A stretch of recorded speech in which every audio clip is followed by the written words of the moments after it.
अपघातात दात पडलाय. अरे बापरे. पण घाबरू नका, तो वाचवता येतो. चला बघूया कसं ते. अशावेळी नेमकं काय करायचं? चला, याबद्दल तज्ज्ञांकडूनच जाणून घेऊया. दात पडला म्हणजे तो कायमचा गेला असं नाहीये, तो पुन्हा जागेवर बसवता येतो. चला, सगळ्यात पहिली आणि महत्वाची पायरी काय आहे ते पाहू.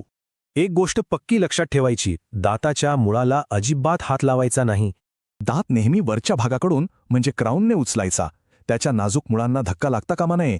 आता दुसरी पायरी, पडलेला दात जिवंत कसा ठेवायचा. एक मोठी चूक टाळायची आहे. दात कधीही नळाच्या पाण्याने धुवू नका. त्याऐवजी दात दूध किंवा सलाईनमध्ये ठेवा.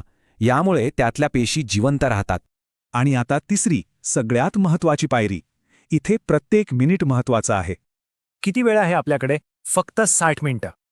हो, फक्त 1 तासाच्या आत सगळं करायचं आहे. हाच तो गोल्डन अवर. म्हणून वेळ न घालवता शक्य तितक्या लवकर डेंटिस्टकडे पोहोचा. चला, पटकन आठवूया. दात क्राऊनने उचला, दुधात ठेवा आणि 1 तासात डेंटिस्टकडे पोहोचा. तर आता ही आपत्कालीन माहिती मिळाली आहे.